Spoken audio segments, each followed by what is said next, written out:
Welcome back to the channel, ladies and gentlemen. First, I had to get my thought together. I am going to try my best not to really curse a lot because, let me just go ahead and get straight to the point and show you guys the reason why I refuse to stop talking about the situation that's going on in Gaza. So recently, Israel decided to attack a hospital. Israeli strike medical worker responded to earlier strike on Nasser hospital in Gaza.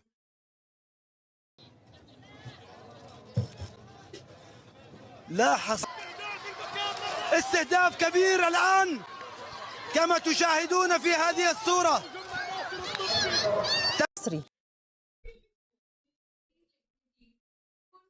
We are literally seeing a live genocide happening right before our own eyes. If this doesn't wake up the majority of American people on what Israel is doing to the Palestinian, I don't know what else will. Like genuinely right now, like I want to cry, but you know, I can't let you guys watch me cry. That's kind of a we don't know each other that much, so I can't let that side of myself be shown on the internet. I don't know what else to say. I don't know what else to say. It can't be any worse than that. So this situation has been so bad that, we have to understand that this is what's been going on for the past 2 years, plus more. But, right now it has red pilled everybody. So I'm just going to start on October 7th. So this is so bad that they have to come out and say something. And so Benjamin Netanyahu decided to post, and this is what he said. Israel deeply regret the tragic mishap.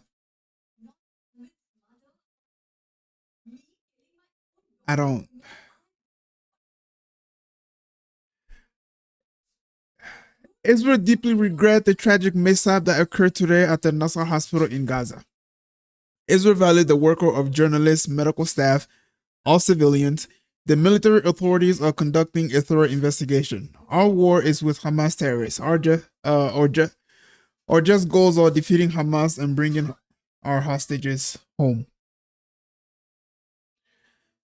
Ladies and gentlemen, when they went ahead and blew up the hospital at the beginning, the people that you just saw getting blown up were there to help the first group that got blown up. So what they did was they set a trap. They knew that journalists were going to be there to record the aftermath. They knew there were going to be medical workers that were going to go in and help the people out. And so about 10 to 15 minutes after the first strike, they went ahead and did the second strike. And they have gotten such a huge backlash that he decided to come out and say something. Normally, they don't say anything. Even though we see them dropping bombs, even though we seen babies with their head off, even though we seen Palestinians in their tent being burnt alive, even though we've seen all kinds of atrocities happening, normally they don't come out and apologize.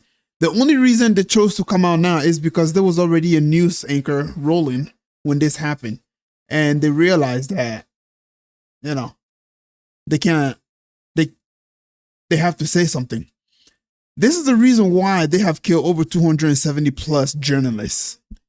It's because this is what's been going on daily in Palestine. And we just got a glimpse of one of them in today's day and age. Now let's listen to the response of one of the... Earlier today, IDF troops carried out a strike in the area of Nasser Hospital in Khan Yunis. We are aware of reports that harm was caused to civilians, including journalists. I would like to be clear from the start.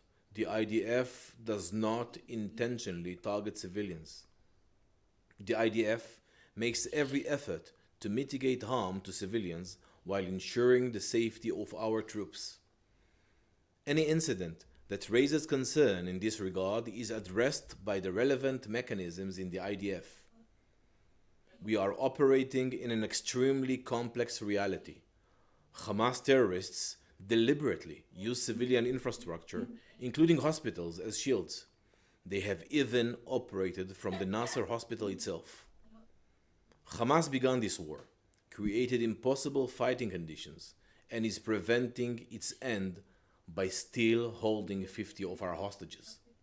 Having said that, as a professional military committed to international law, we are obligated to investigate our operations thoroughly and professionally.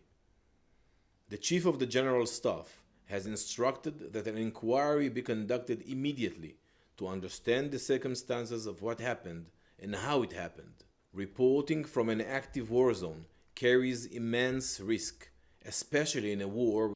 I don't want to hear this anymore.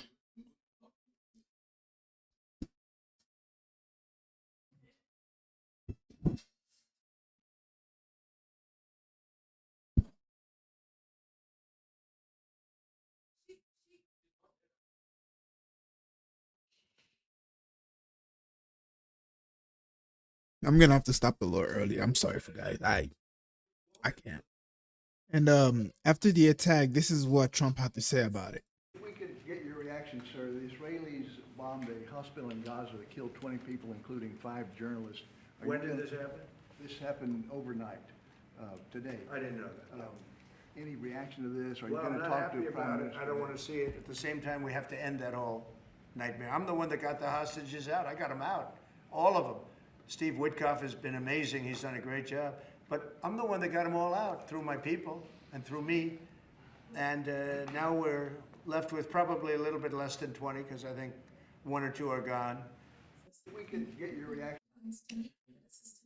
So that's what Trump had to say about the situation. I don't know what else to say. There's nothing for me to say. I just hope they don't take this video down. If you made it, just share the video, like, I don't care.